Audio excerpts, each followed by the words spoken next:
And let's see, I think we've got everybody back on. We'll call the meeting to order. And Councilmember Toy, the Pledge of Allegiance.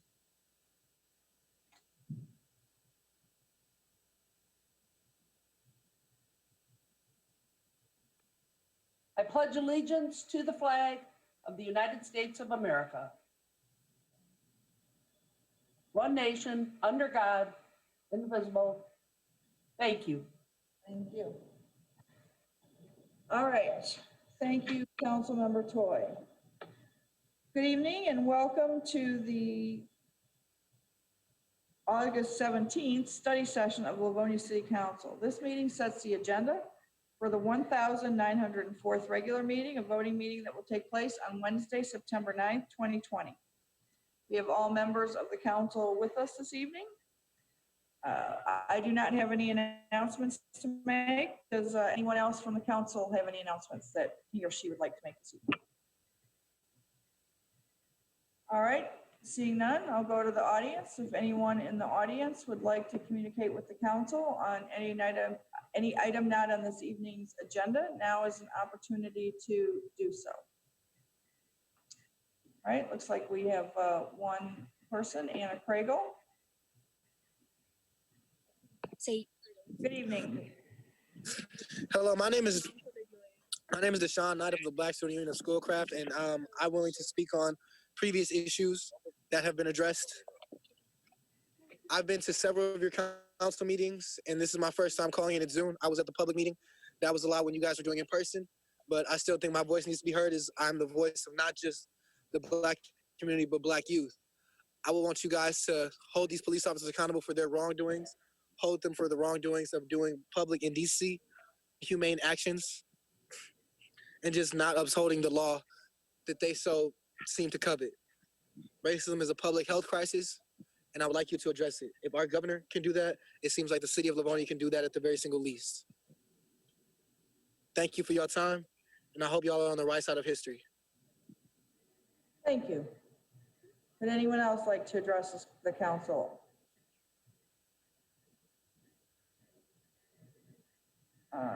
Let's see, Alexandria H. Let's see, trying to get you unmuted. There we go. Good evening. Thank you very much. Yes, this is Alexandria with Freedom Fighters, as well as Livonia Citizens Caring for Black Lives. I've been at a few of your council meetings, and every time there seems to be a trend of not wanting to accept that racism exists, or accept that it somewhat exists, but not in Livonia per se. And as Sean said previously, the governor has the resources and everything to say whether or not it's a public health crisis. I have the resources. I could Google and do all of that and say whether it is or not. I could also talk to different people that are around me and go to different cities and, look at different social studies that are done. I'm just saying all this to say, if I can do that, you guys can do that. And especially since you're on council, which means you have more resources than I do. I would hope that you would use your resources and be on the right side of history. Thank you. Thank you. Would anyone else like to address the council during audience communication? Okay, seeing none, we will move ahead with our agenda. This meeting is a study meeting. There will be no votes taken. However, the council members will, however, offer either one resolution or a combination of resolutions for each item. The resolutions offered may include an approving, denying, or referring resolution to a committee or city department for its report and recommendation. A resolution of no further action may also be offered. There are some items that will simply be received and filed for the information of the city council. Please note that all of the items on tonight's agenda will move on to the regular meeting of not Monday, August 17th. That's tonight's meeting. I believe it is Monday, September 9th. Madam Clerk, is that correct? Someone could just nod their head to me. Yes.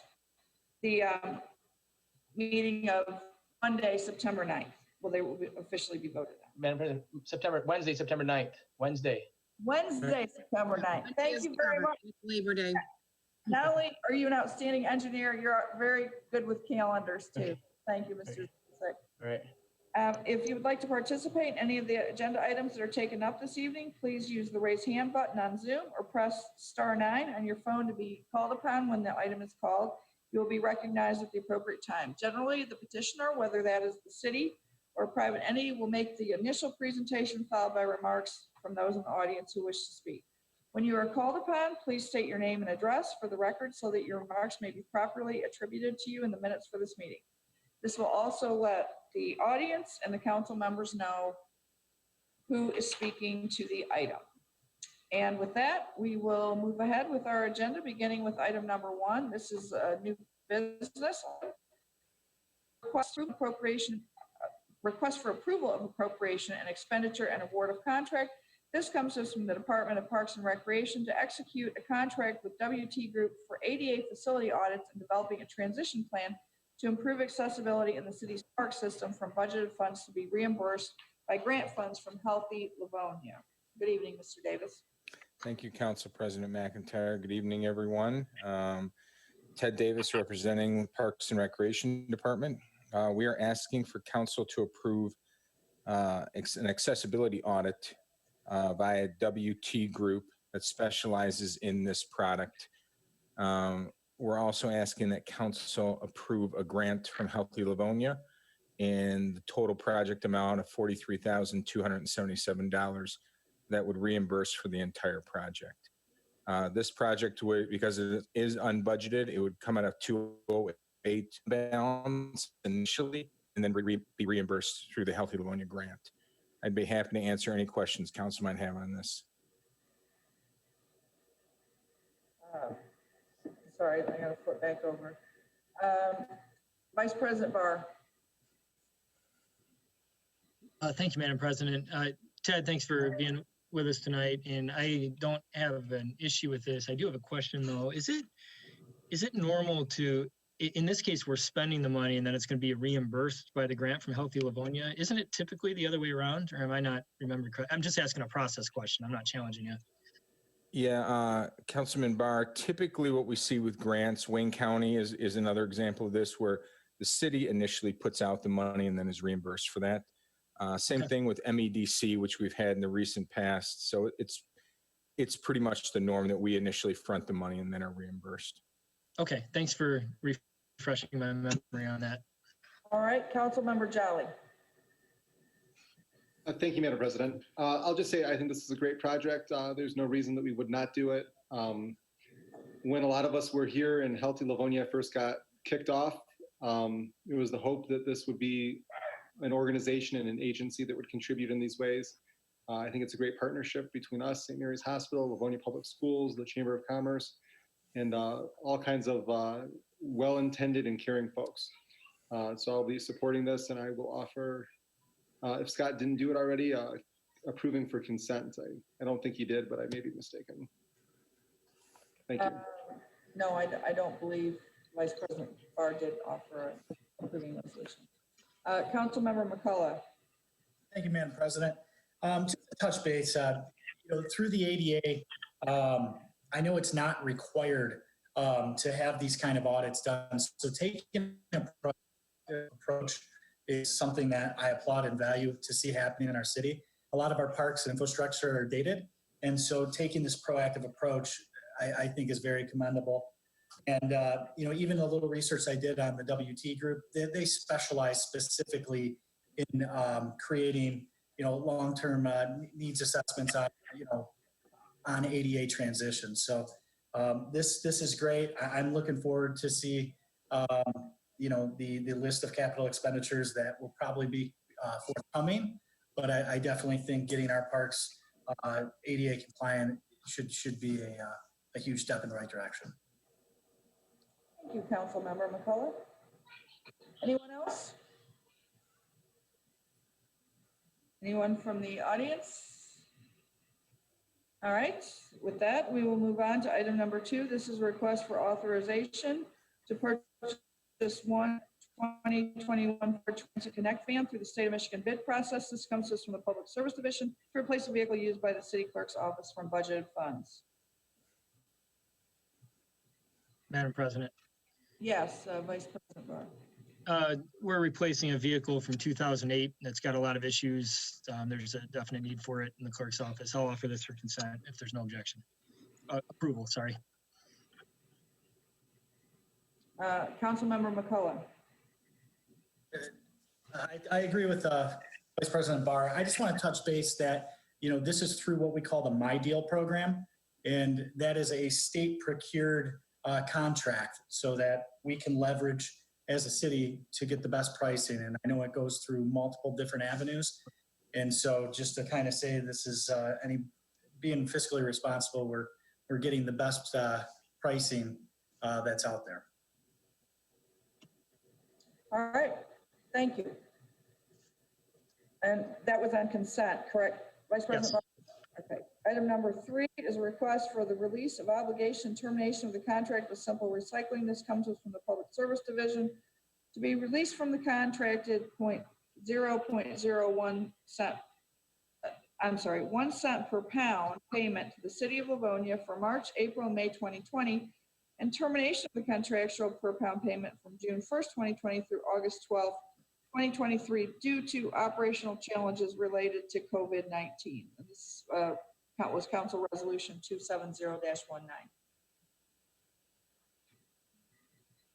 Would anyone from the Public Service Division like to? Yes, good evening. I can certainly do that. Thank you, Council President McIntyre, and good evening to the rest of the council. Yeah, this letter brought from the Public Service Division was provided to us through a letter from Simple Recycling in June earlier this year. As you're all aware, the COVID pandemic has put a lot of stress on a lot of different companies. And, since Simple Recycling has been operating here in the city, which they started back in about November of 2019 with the curbside soft recyclables program, they've been very successful in collecting a lot of pounds of those materials from Livonia residents, which is great. But unfortunately, with the condition of COVID-19 in March of 2020 this year, they were forced to cease collection services. So they sent us this letter in June, as the council president had stated, requesting a release of that obligation to pay what's essentially a rebate of every pound they collect. They give back to the city 1 cent in a rebate. So they're asking for release obligation for the months of March, April, and May. Since they shut down in March, they only collected partially for that month through the first couple of weeks. That amount is they only collected about 7,233 pounds during the month of March, which would equate to $72.33. They're asking for forgiveness of that rebate amount. And then the second part of their request is also asking for release of that contractual obligation moving forward through the rest of the term of the contract. So starting June 1st of 2020, they asked that they be released from that obligation to pay that back to the city just due to their ongoing, own financial situation and their stress caused by the pandemic as well. So because this item was originally brought to the council for approval through the Greenleaf Commission, we brought the item back to them for their discussion and recommendation. They discussed it at their July 22nd meeting. And the commission put in a letter, which is in your packet, with their recommendation to approve the request for that release of obligation and for the termination of the per pound part of the contract. And therefore, through that recommendation, the Department of Public Service is also recommending that council proceed to grant that request. And I'd be happy to answer any other questions if there are any. Vice President Barr. Thank you, Madam President. Jacob, thanks for being here tonight. Have they given any indication as to what the complications are that are keeping them from collecting? I mean, I know it's related to COVID-19, but what is that exactly? Yeah, so I did get a chance, and through actually since we shut down, of course, there's much interest in when the program might be started back up. So I've been in constant communication with our account manager for us, who I believe he's on the line as well. and available if wants to chime in or add anything. His name's Sonny Wilkins. So really how he'd explained it to me is, this ongoing situation that they're dealing with of not being able to collect in a lot of communities still. They had a big challenge of trying to bring back drivers to do the collection and make those routes and those runs that they needed to. And then he also said they're actually being called by a lot of the, because a part of their business really isn't just the recycling piece, it's also the, recapture of those good materials that don't need to be recycled yet. And they use those through thrift shops and things like that for resale purposes, to not just recycled, but actually reuse the materials. So they've been contacted by a number of different organizations asking if Simple Recycling would be willing to, buy material back from them. And if Sonny's on the line, maybe he might be able to explain that a little more in detail than what I have. But yeah, those are just some of the challenges they're facing. Okay, so it's a difficulty of getting workers, you said, and then also there's basically the market's dried up for them to give these to other donation centers. Do I have that right? And I guess if Sonny's available and wants to answer that, he can. If the president's okay with that. Yes, absolutely. Let's see. Let's see. Good evening, Council. Can I be heard? Yep. All right, thank you. Thank you, Council. My name's Sonny Wilkins. I am Vice President of Simple Recycling. Jacob did an excellent job in explaining a lot of our challenges. Since the COVID pandemic, we've had to reduce our national footprint by a third, shut down some facilities, and also most of our municipal partners in the area market not restarted the program. The pandemic has set our whole industry basically upside down in terms of supply and demand.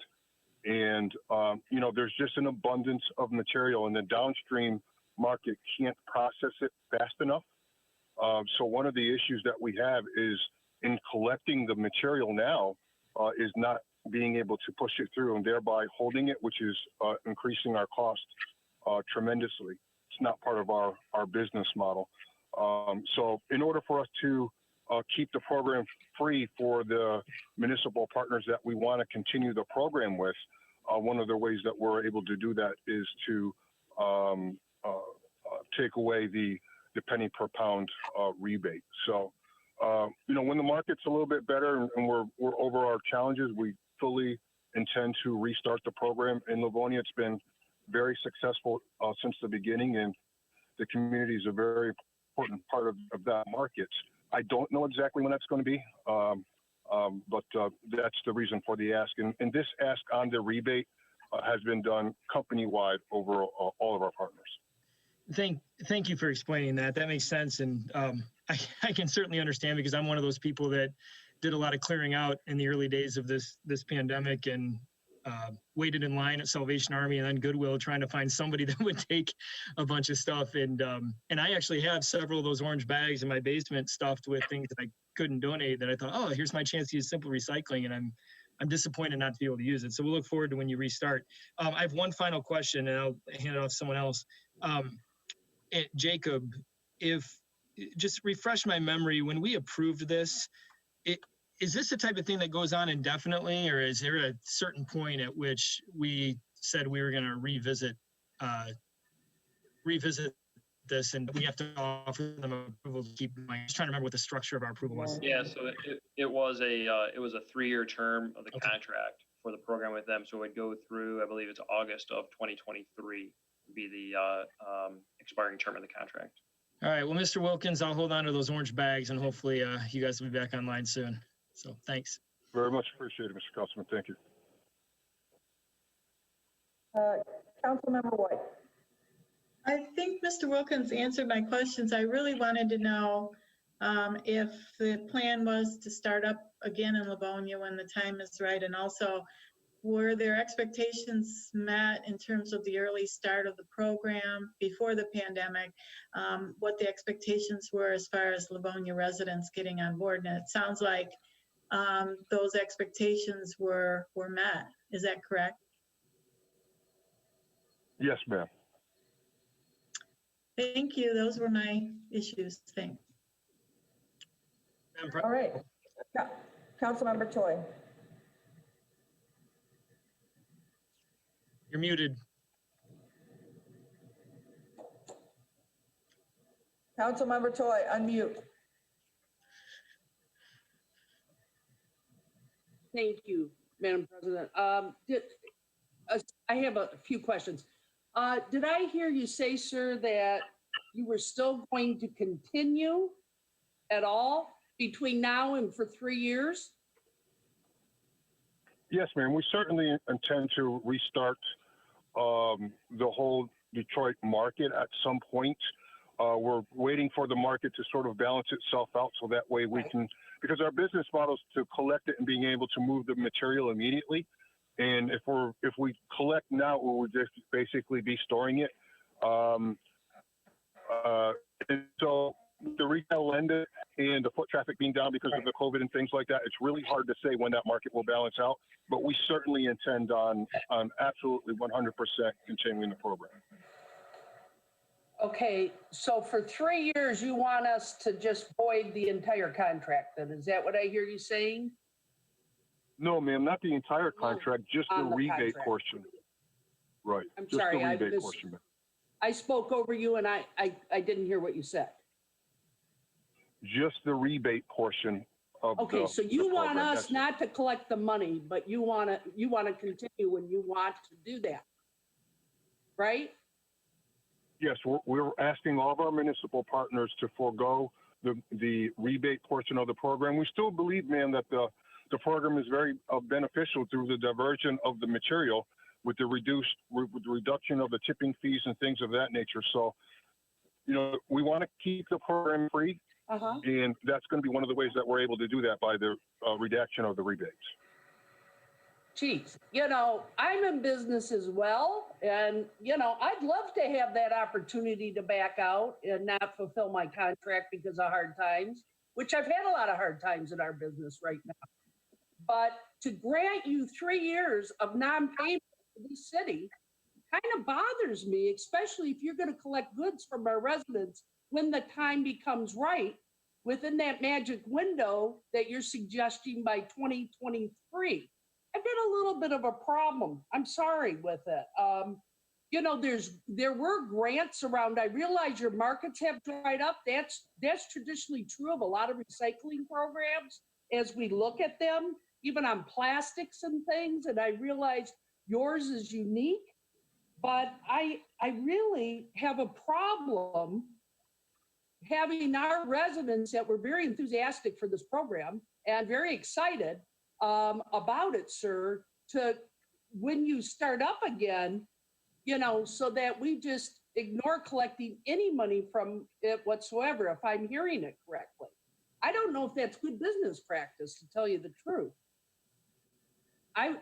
You know what I'm saying to you, sir?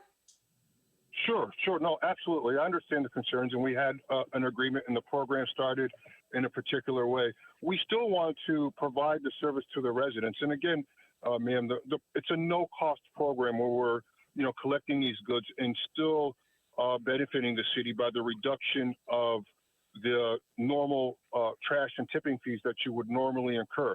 So the program is still beneficial to the city. I would like to keep the program fee free and still provide that service, and this is going to be one of the ways that we're able to do that. One thing I'd let you know, and I know this doesn't concern the City of Livonia, but again, you know, we've had to reduce our footprint by a third. I've closed several facilities due to the pandemic. So, you know, this has put a tremendous stress on us, and I still would like to honor the agreement and provide the service to the city. And this is one of the ways that we'll be able to do that. Well, and I don't mean to be hard-nosed at you, but in my world, when you're in business, you know, if you can't honor that contract, I get a little bit of that, okay? But we're having you come into our city and having our residents in good faith put out their soft goods to you. And then we began to get paid for it. And now you're telling us we're not going to get paid for it. That bothers me a bit, okay? Because you're still going to make some dollars off of those products you're collecting from our residents. So you're coming into our city, and it's a great city, and people buy good things here. So you're getting some good deals, and yet getting them for free is what you're getting them for, and you're asking us to get out of a contract after 3 years because of this virus. I get the virus. I get it. Like I told you, I'm in business. I've had all kinds of cancellations on things, and I employ 13 people. So, you know, I feel your pain to some degree, but I got to honor contracts I was in. And so I'm a little sensitive to the fact that we're not going to get paid anything if you start up again. Thank you, sir. Thank you. Councilmember Toy. Councilmember Jolly. Thank you, Madam President. First off, I'll say I agree with a lot of what Scott said, and I am sympathetic to a lot of what Laura just said. This is a situation where, to be quite frank, the money that was involved in this is de minimis. We're talking a penny per pound. I don't want to say I don't care about that, but this is really a small number that is really not that big of an issue.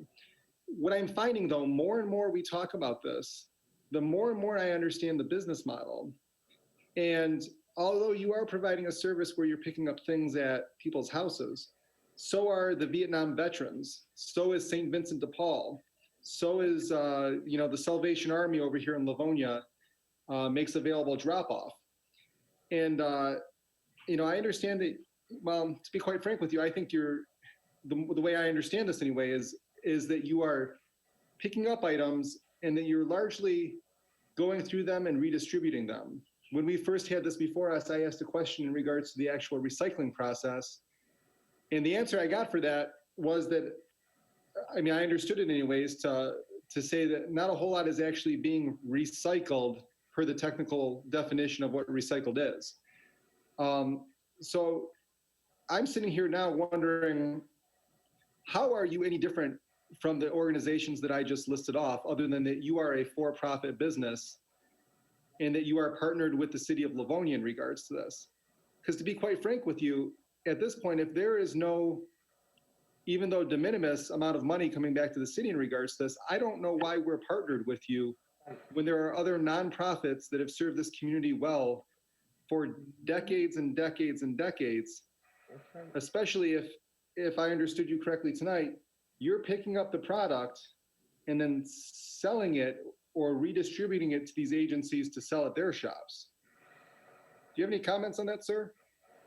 Yeah, I have several comments. Thank you very much. And I certainly appreciate, what you said. But there's a huge difference with our program. One of the things that the EPA has said, and it's all over the studies, is that textiles is the fastest growing part of the residential waste stream. And all the organizations that you've named have always been able to pick up these items, have someone call, and go to their house to pick them up. Yet they cannot handle the volume of the amount of waste that's produced through the waste stream with the residents. So the difference with our program is that the resident can set the items out on their recycling day at any time without having to call or schedule a pickup. And that is a huge difference, the matter of convenience. Only 15% of the material through charities makes it to all of those entities combined. 85% of the material go to the waste stream without the convenience of our program. So our program is for the resident that chooses not to donate, doesn't have the time, maybe doesn't have the transportation, or for whatever the reason is that they choose not to donate to charity. The resident can still put the material at the curb and have it reused in another manner. So, and that's why our program exists across the country, is the amount of waste that textiles are. Sir, I understand there is a the waste that's involved. Not to cut it, I apologize for cutting you off there. Can you tell me, are you recycling material? Because that's not clear to me. You're called simply recycling. Are you actually recycling materials? Yes or no? So we do not recycle the material, sir. We don't actually go through the material. So we collect the material, and then the material is pushed on to the downstream partners, and we allow them to separate it based on quality and best use and things of that nature. So the idea is to actually reuse the material as it is. The actual recycling portion is down the line in terms of the reuse recycling triangle. Okay. Madam President, may I ask a question to the Department of Law? Yes. Mr. Bernier, I'm not familiar with the verbiage in regards to this contract at this point. Do we have an out to get out of this contract altogether and end our partnership with this organization? We did have an out on it. I'd have to look to see what it was, but I remember when we did this, there was an out provision for us to get out of it. Okay, so I'm sitting here with what I've learned in my perspective at this point. I will offer a motion to terminate the contract for the regular agenda of the next contract of the next meeting. Thank you. Or We don't need support. I know. I just wanted you to know I did support them. Okay. Thank you for making that clear. Okay. Vice President Barr. Yeah, thank you. So, I'm sorry, Sonny, is it Mr. Wilkins? Is that right? Yes, sir. Thank you. You said 85% of what you collect ends up being waste. Did I understand that correctly? No, 85% of textiles that are no longer wanted by residents are actually going to the landfill. 15% of the material makes it to charitable organizations. Got it. So when you say that you're not That's actually, EPA data, sir. yeah, understood. So when you say that you're not actually recycling it, that the waste material, I'm not concerned about the stuff that can be resold, the stuff that can be reused, the waste material, the socks with holes in them and the, the jeans that are torn up and those kind of things that can't be resold, that stuff that would end up in a landfill. When that leaves your hands, where does that go? Well, so when the companies receive it, there's companies out there that actually do break down that material. I say that Simple Recycling doesn't actually do that process. I understand. Okay, so, and then one more question before I make a comment. In our notes, I'm going off memory here, but I think it said that you've picked up, I think it was 555,000 pounds since November. Do you feel, that's roughly half a year since when you stopped doing this.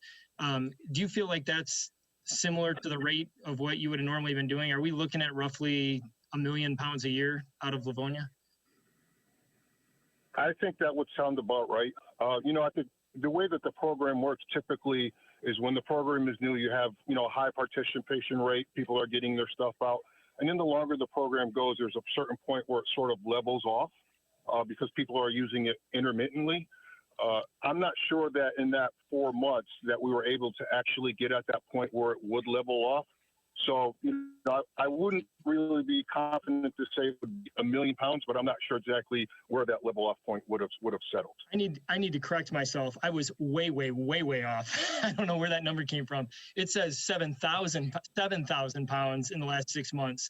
So I just want to put this in perspective from a money perspective, and Jim alluded to this, just said it's a small amount of money. In the time that we were running this program, before it stopped. So I think it was roughly 4 or 5 months. What the city got out of that was $72. Okay. I think on a high end, we're looking at a few $100s a year coming to the city for this. Okay. Jim taught me a word I didn't know, de minimis. I actually looked it up because, and he's totally right. It's probably a legal term. I don't know, but this is de minimis. Okay. This money doesn't make a difference. So as far as forgiving the rebate, I don't have a problem with that. And I happen to think that this is a good service for the city. And I told you I've got those orange bags in my basement. I had many more bags than that went to Salvation Army, that went to Goodwill, that went to another organization that I'm personally involved with. What those bags are filled with are the stuff that I could not in good conscience donate because I knew it had no value. Okay. And that's where I'm thrilled. As somebody that hates waste, I'm thrilled that I can set those out by the curb and have somebody pick those up and not toss them in the trash. And if we have somebody willing to provide this service to us and it's going to somewhere downstream recycle that stuff, it doesn't cost us anything. And frankly, it makes the jobs of the St. Vincent de Paul's and the Purple Hearts and the Salvation Armies easier because we're not throwing all that waste into their stream. I think this is a good thing. I'm going to offer an approving to consider on the regular. Thanks. All right, so we have an approving offered, and we have a resolution to end the contract offered. I would like to say something, but I'm going to defer to Mr. Rushlow, who has his hand up. Jacob? Yes, thank you very much. Just thought I'd offer a couple clarifications on those numbers. So, and I do have some of the data in front of me. I prepared that in my notes in case these questions came up. So the 7,233 pounds that was referenced in the letter, that was just the part they're asking the forgiveness for that they haven't paid to us yet. So that was for the month of March, which is about 2 weeks worth of collections. So overall, since the program has started, they collected 55,747 pounds total in about 5 months period. So, well, really 4.5 months since March was cut short. But so, I mean, the payback amount there, the rebate amount was $557.47. So, as has been stated a couple of times, not a huge chunk of change. And just thought I would help clarify those couple of numbers since I had the data here. At least I know where my 555 came from. Thanks. Councilmember Jolly. Just to piggyback on what Mr. Rushlow said, $550 for all the time and effort of the personnel involved in this, from City Hall, from the Law Department, from DPW, professionals, that doesn't cover our costs for this. We have good people who have big responsibilities, and this is a distraction. I understand the sentiment. I just think this is something that we should not be involved with. And the more I find out about it, I feel less and less comfortable in regards to it. I wish you the best of luck, but my hope is that we don't continue here in Livonia. Thank you.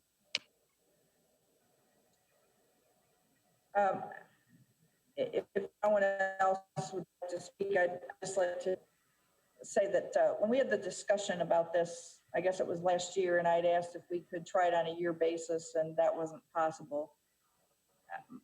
My concerns were not so much with the amount of money we were going to get or not going to get, but diverting from other charities. And just one point of clarification. Sonny, you made the good point about only 15% of textiles that a household is done with actually go out to another agency, whether that's charitable or something like yours. But what I have found out is that those bags of rags that you cannot donate, that you were putting, that we could put in the orange bags, there are some agencies that will accept those, Salvation Army for one, and I don't know what their requirements are. We put them in a bag marked rags, and they take them, because what they do in turn, and this is where their business model is somewhat similar to Sonny's, I believe, and Sonny, correct me if I'm wrong. The difference being that the Salvation Army is not for profit, and you're a for-profit organization, is those rags. So after your downstream people pull apart what can be sold and what can't be sold, as secondhand clothing, all that rag stuff goes to a jobber that then uses that waste textile material for all sorts of industrial products, fill for things. So it's not that you can't donate some of these things to a charitable organization. You can. One other question that I was going to ask, or actually not a question, but a statement to the administration.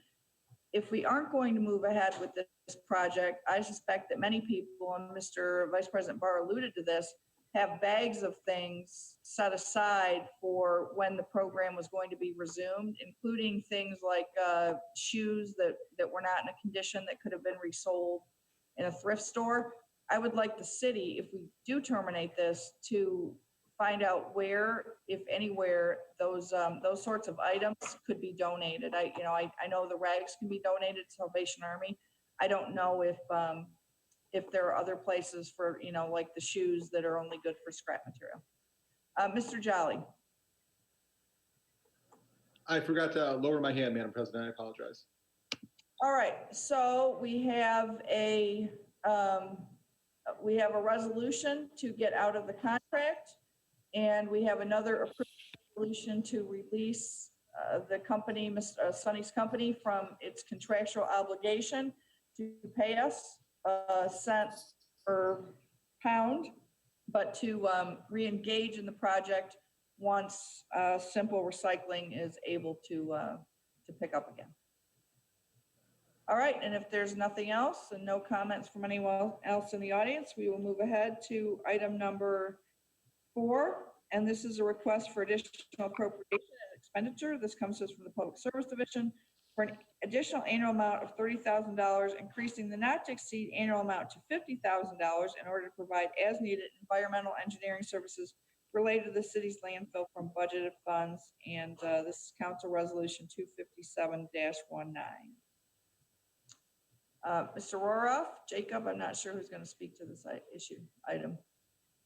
That'll be me again, Jacob Rushlow, the Superintendent of Public Service. So thank you once again for the introduction. If you recall, back in July of 2019 at a council meeting, council had authorized an amendment to our 5-year contract with NTH Consultants to provide as needed environmental engineering services, mostly related to the city's landfill. For an annual amount at that time, we had anticipated to be appropriate at $20,000 per year through the remaining term of their contract, which goes through June 30th of 2023. Since that time, we have engaged with NTH for those as-needed services to assist with many more activities that we had anticipated back in July of last year. Things that came up on our end through requested from the city, and also a very heavy load that's been placed on us by regulatory agencies, both the Great Lakes Water Authority and the State of Michigan Department of Environment, Great Lakes and Energy, also known as EGLE.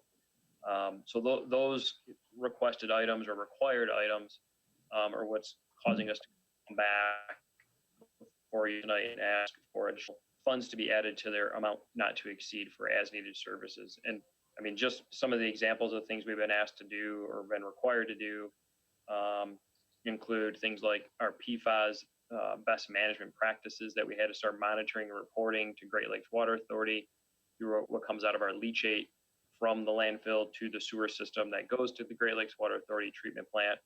Also, EGLE has required us to start looking at methane gas monitoring and reporting in addition to what we had already been required to do. And then also we need to do updates to our landfill operations plan and end of use plan.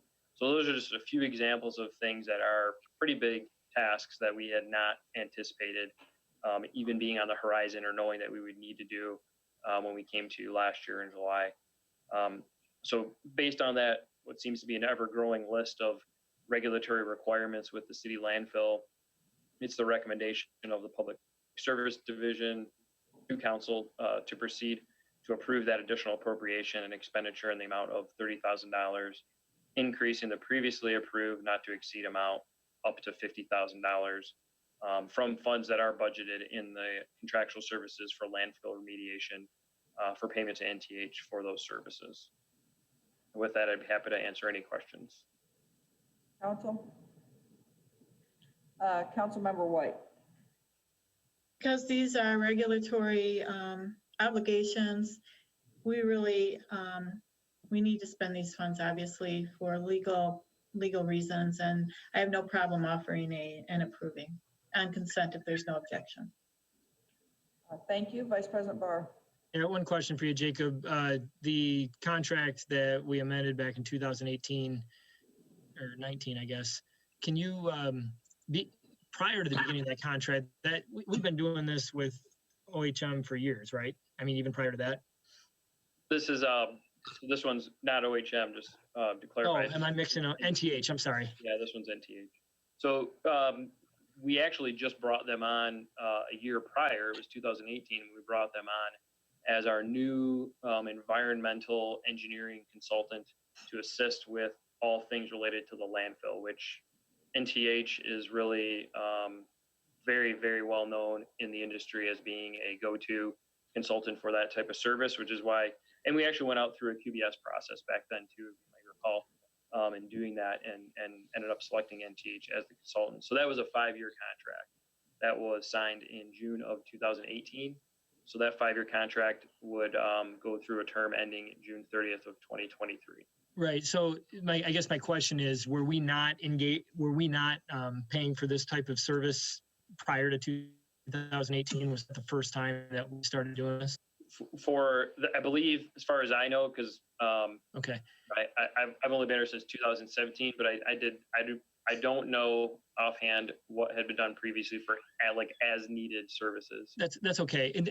In case you're wondering why I'm asking, just it's a startling amount of increases in services this year. And we're talking about 2.5 times. And I understand that these are legally required and you guys are reacting to what's thrown on you. I was just trying to get a sense of how unusual it is to have this many regulations added in 1 year that we didn't see coming. Yeah. But the fact that we just started this in 2018, that makes a little more sense to me now that, a lot of this is new. So one of the big drivers we're seeing too, and I'm sure you've been at least informed of it somewhat through even just the news, but the PFAS regulations that are coming on board, even just recently the state passed drinking water regulations, which previously that was an unlimited that did not have limits. Now they are placing those on things that we will need to look for in drinking water. They're doing the same with surface water and groundwater, as well as just general requirements for limitations on how much of those parts per trillion you can have in some substance for PFAS. So PFAS is really that emerging contaminant that's driving a lot of these regulatory changes that we're seeing with the landfill. okay, thanks. Thanks for answering my questions. I'm all set, Madam President. All right. We have a resolution. We have a resolution offered for approving on consent. Is that correct? All right. Thank you. And Jacob, this is an issue of, and no one would disagree that PFAS are a problem, right, or a strongly suspected problem that have not been regulated. And, it's good that we're now turning attention to them, but this is another example of an unfunded mandate. And again, I have no quibble with the state in looking into these and now requiring us to track and monitor. But it's easy for the state to say you have to do this when, again, there's no funding provided to the municipalities for doing it. And we see the results in a contract that's 2.5 times the size that it was before, but thank you.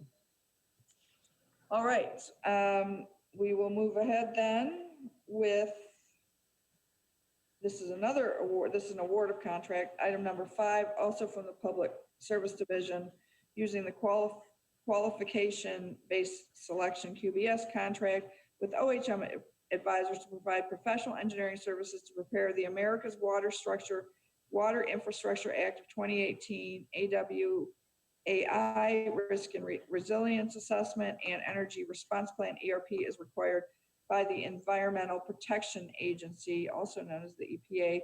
And this was Council Resolution 365-16. Mr. Rushlow, are you handling this too? Yes, I am. Correct. And thank you. You're actually going to have me for a couple more agenda items tonight. But yes. On this one specifically, so we are asking for award of a contract to, in this case, OHM Advisors to assist with preparation of this document that's required, federal requirement administered through the Environmental Protection Agency. And I believe there is one representative from OHM on the line in case there's any questions that I'm not able to answer. She may be able to assist with that. But so the way this one worked out is back in 2018, the federal regulators passed the America's Water Infrastructure Act. And in that, there's 2 requirements. One is certification of a risk and resiliency amendment or assessment, and the other is the emergency response plan.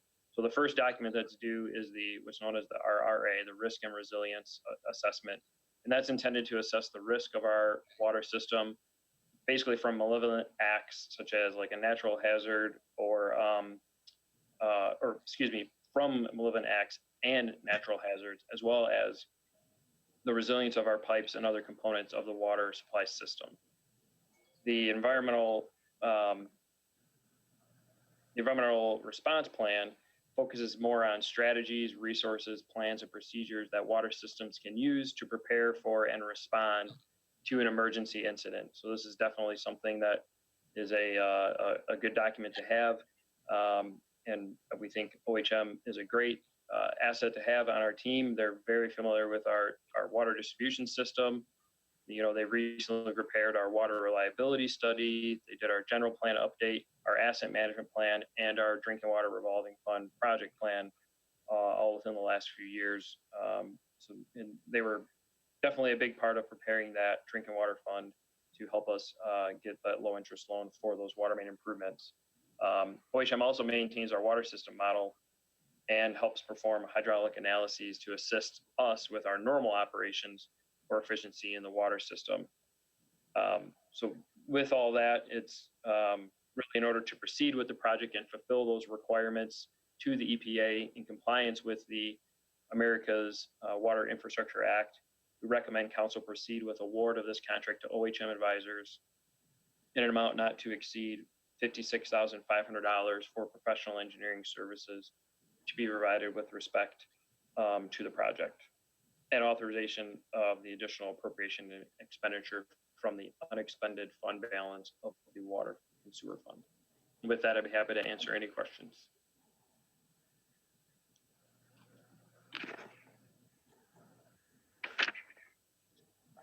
Council Member Toy, you are muted.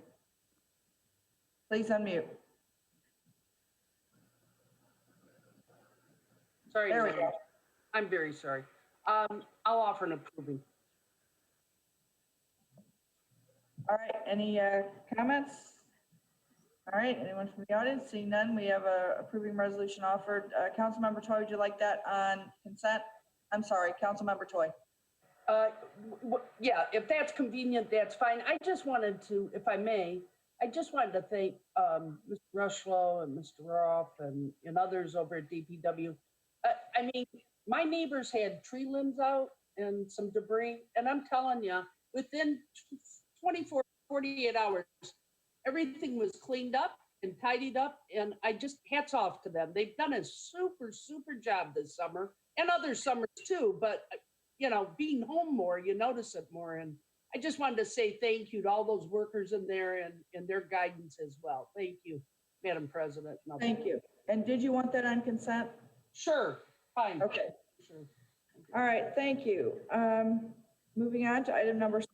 This is a request to approve resolution to concur with Industrial Pretreatment Program, IPP. This comes to us also from the Public Service Division as required by the Great Lakes Water Authority, GLWA, to regulate the discharge of commercial and industrial wastewater. Mr. Ursula?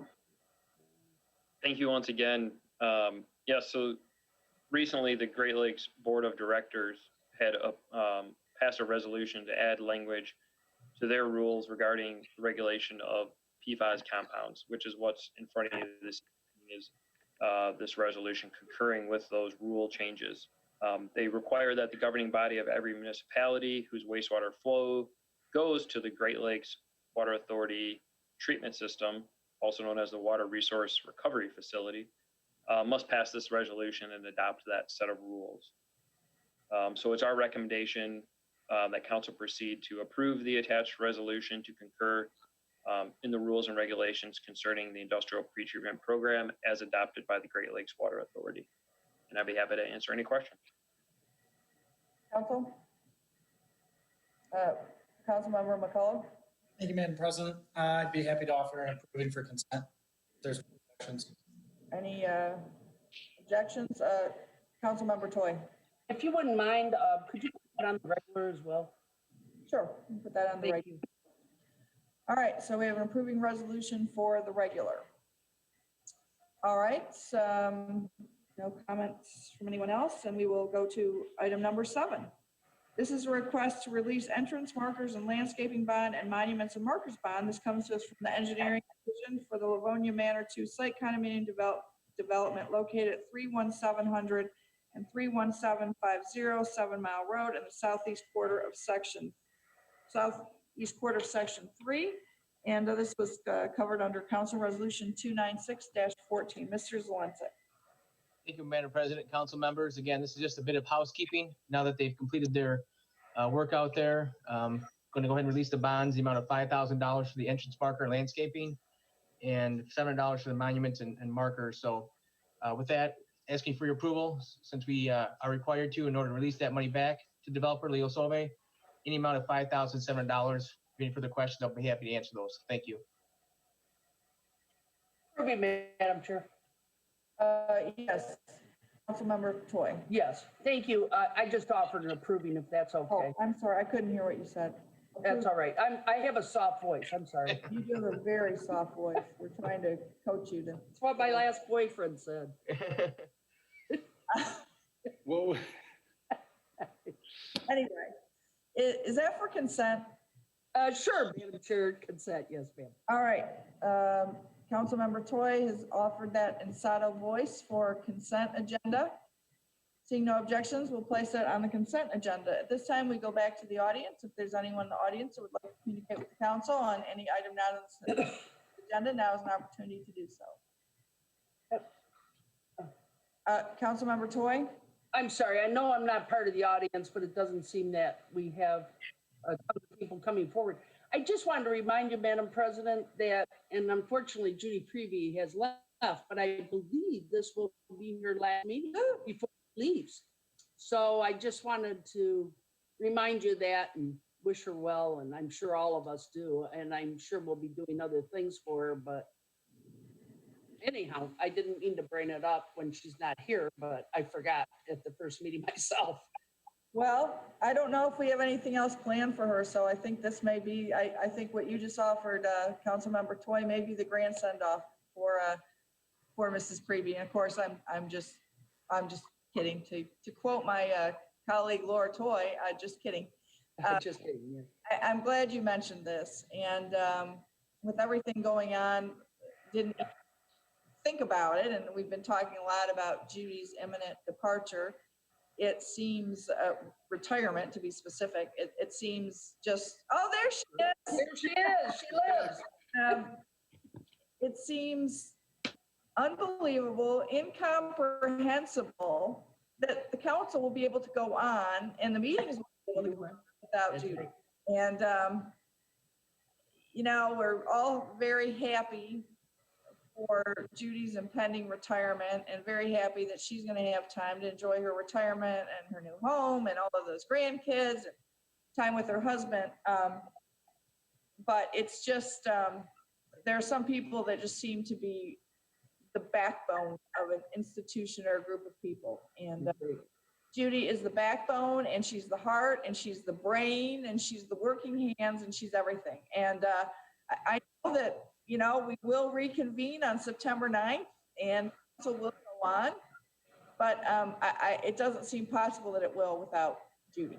And we'll have some other opportunities to thank her and wish her well. But I'm so glad you mentioned this, Councilmember Toy, because this is the last time we have the opportunity to do it publicly in a meeting. And I wish that I had had my thinking cap on and that we had done this at the beginning of the first meeting. But thank you for bringing that up. Vice President Barr.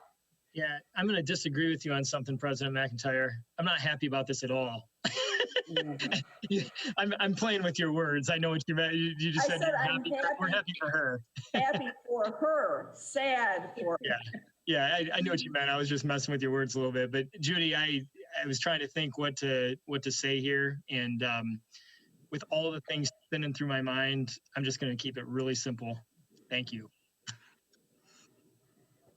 Madam Chair. Yes. Judy Prevey. Thank you to all of council. I will miss it. I miss everybody. I have been very, very fortunate part of the city for 28 years and having really enjoyed my job. But my next chapter in my life will be retirement. So I'm looking forward to that. And I'll miss you, but I'll still be in contact. You'll miss it, but not that much. And thank you for all of your cooperation throughout the years also. Madam President? Yes. Who was that? Donovan, Councilman Donovan. Donovan. I would also like to say that I'm a little jealous that all of you on council had the pleasure of working with Judy for so long. As a new member of council, she has been a huge help, and I just wanted to publicly say that. Thank you, Judy, for helping me as a new member. It's been great to get to know you and all the help that you've given council all these years. So, wish you well. Thank you. All right. Kathy White, Councilmember White. Judy, I've had the pleasure of working with you a lot of years, even before the council office, from the inspection department, those years also. It's always been a pleasure. You've always been so pleasant. And I think anybody that can work for 7 elected officials, hats off to you. Judy, we'll miss you a lot, and I'm glad that you're planning to stay in touch with us. Thank you very much. Thank you. Madam President, Yes, Councilmember Jolly. I'll just express my thanks and gratitude to Judy. My hope is going forward here, as she talks to people, she says that she is a retired cat herder. She's had the privilege of trying to assist and coordinate and help the 7 of us inherently uncontrollable, difficult people. But she's been doing this for many years. Speak for has dealt with yourself. our predecessors who were much more uncontrollable and much more difficult by far, right? But Judy's always taken everything in stride, and she's been a great asset to the city, and I wish you the best. Thank you. Thank you. Councilmember Toy. Thank you very much, Madam President. Judy, City Hall won't be the same, and neither will the city without you.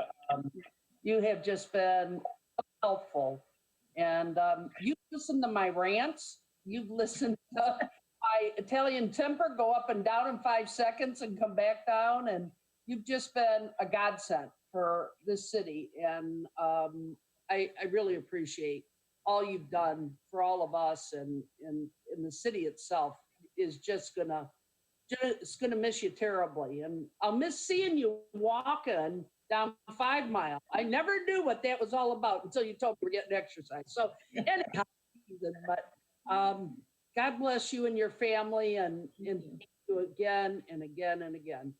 Appreciate it. Thank you. Thank you for everyone. I really appreciate it. Thank you. Councilmember McCullough. I think it would be a good a round of applause on Zoom. I know we can't be all live. Thank you, Judy. Thank you. All right, we're not going to ask you to name who your favorite council member has been, council president has been, who your least favorite council member were. Save that for your retirement party. Probably depends on the day. Yeah. All right, well, thank you, and again, somehow we'll go on, but I don't know how. You will. You will. If there's nothing else, then I believe we can adjourn at the very early hour of 9:03. Thank you, Livonia Cable TV. Thank you, IT. Thank you to everyone, and thank you for everyone who took the time to call in tonight. Thanks. Good night, Livonia. Good night. Bye.